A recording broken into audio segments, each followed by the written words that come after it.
నిన్నటిదాకా పోయస్ గార్డెన్ కళకళలాడుతూ ఉండేది. పార్టీ కార్యకర్తలు శశికళ అభిమానులతో సందడిగా మారింది. కానీ ఇప్పుడు ఆ పరిస్థితి లేదు. శశికళ జైలుకు వెళ్లడంతో పోయస్ గార్డెన్ కళ తప్పింది. వివరాలు మా ప్రతినిధి అశోక్ పోయస్ గార్డెన్ నుంచి అందిస్తారు.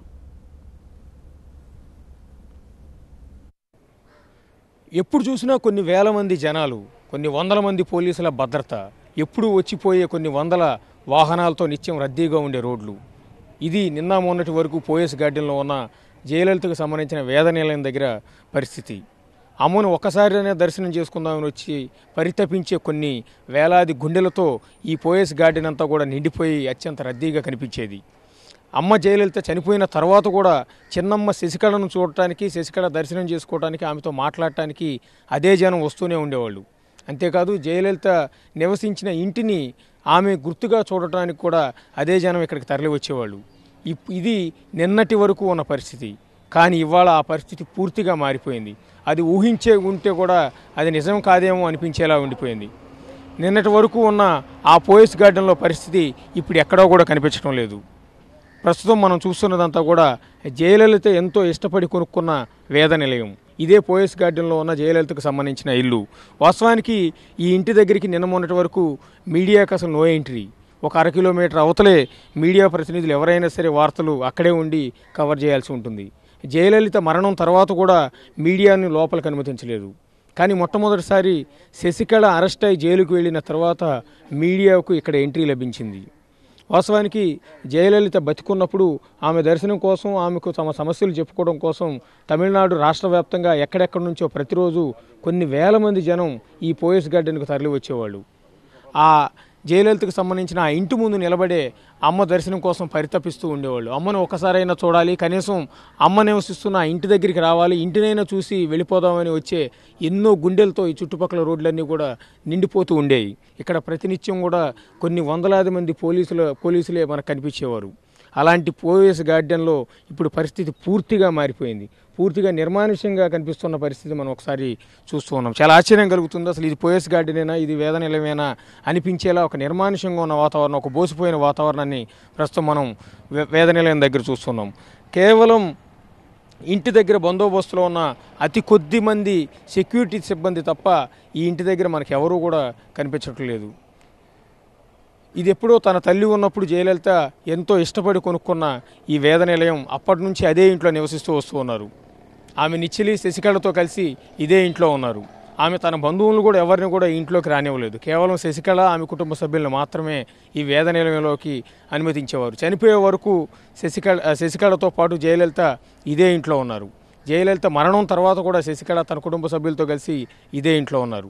ప్రస్తుతం పన్నీర్ సెల్వం ఈ ఇంటిని జయలలిత స్మారక నివాసం కింద మార్చాలని భావిస్తూ ఉన్నారు. దానిపైనే సంతకాల సేకరణ కూడా ప్రారంభించారు. గతంలో ఎంజీఆర్ టీ నగర్లో నివసించిన ఇంటిని కూడా ఇప్పటికీ మెమోరియల్ కింద దాన్ని మార్చేశారు. అదేవిధంగా ఈ వేద నిలయం కూడా జయలలిత మెమోరియల్ కింద మార్చాలని ప్రభుత్వం భావిస్తోంది.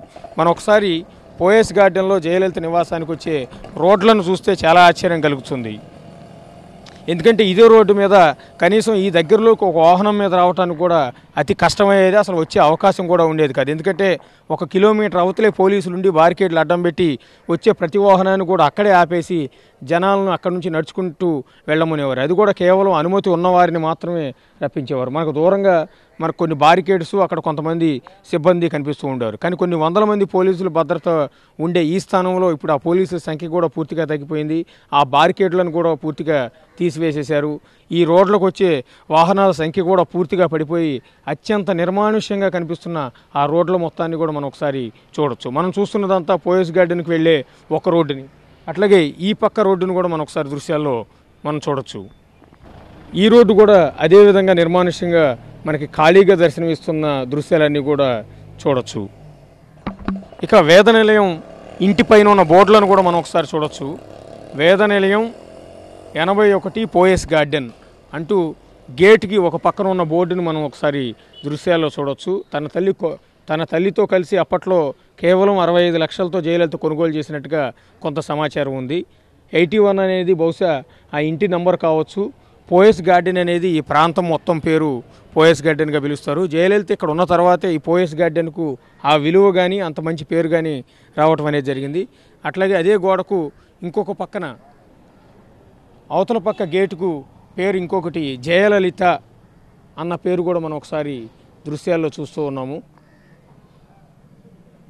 ప్రస్తుతం ఈ ఇల్లు కొన్ని కోట్ల రూపాయల విలువ చేస్తూ ఉంటుంది. ఈ ఇల్లు ఎవరి పేరు మీద ఉందో దానికి సంబంధించిన డాక్యుమెంట్లు ఏంటి అన్నది కూడా ఎవరికీ తెలియదు. అయితే ఈ మధ్య కొంత ప్రచారం జరిగింది.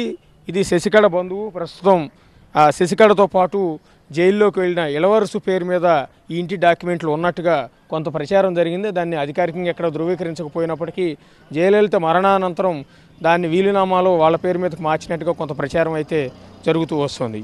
ఇక జయలలిత ఇంటి పక్కనే జయలలిత సొంత టీవీ ఛానల్ జయా టీవీకి సంబంధించిన కార్యాలయం కూడా గతంలో ఇక్కడే ఉండేది. ఇదే బిల్డింగ్ నుంచి జయా టీవీ నడుస్తూ ఉండేది. ఆ తర్వాత భద్రతా కారణాల రీత్యా సౌకర్యం కోసం ఊరి చివరకు జయా టీవీని మార్చిన తర్వాత ఈ భవనం మొత్తం కూడా ప్రస్తుతం ఖాళీగానే ఉంది. ఇది కూడా జయలలిత అధీనంలోనే ఉంది. ఇంకా చెప్పాలి అంటే జయలలిత మరణం తర్వాత కూడా ఈ రోడ్ల మీద అదే జనాల రద్దీ, అదే సందడి కనిపిస్తూ వస్తుంది. అమ్మ బతుకున్నప్పుడు అమ్మ వాల్గే అంటే అమ్మ జిందాబాద్ అంటూ నినాదాలు వినిపిస్తే, అమ్మ చనిపోయిన తర్వాత చిన్నమ్మ వాల్గే అంటూ నినాదాలు, అంటే చిన్నమ్మ జిందాబాద్ అంటూ వచ్చే జనాలందరితో వాళ్ళు చేసే నినాదాలతో ఈ ప్రాంతం అంతా మారుమోగుతూ ఉండేది. నిన్నటి వరకు కూడా, నిన్న ఇదే ఇంట్లోంచి శశికళ జైలుకు వెళ్ళే వరకు కూడా ఈ చుట్టుపక్కల ప్రాంతం అంతా జనాలతో నిండిపోయింది. ఎప్పుడైతే శశికళ ఇల్లు ఖాళీ చేసి జైలుకు వెళ్ళిందో ఆ నిమిషం నుంచి ఇక్కడికి వచ్చే జనాల సంఖ్య ఆగిపోయింది. ఇక్కడ ఉన్న జనాలు కూడా బయటకు వెళ్ళిపోయారు. ప్రస్తుతం పోయస్ గార్డెన్లో ఆ ఇంట్లో పనిచేసే అతి కొద్ది మంది పని మనుషులు తప్ప ఇంకెవ్వరూ కూడా కనిపించడం లేదు. కెమెరా పర్సన్ సురేష్తో కలిసి అశోక్ టీవీనే పోయస్ గార్డెన్ నుంచి. ఇది కళ తప్పిన పోయస్ గార్డెన్.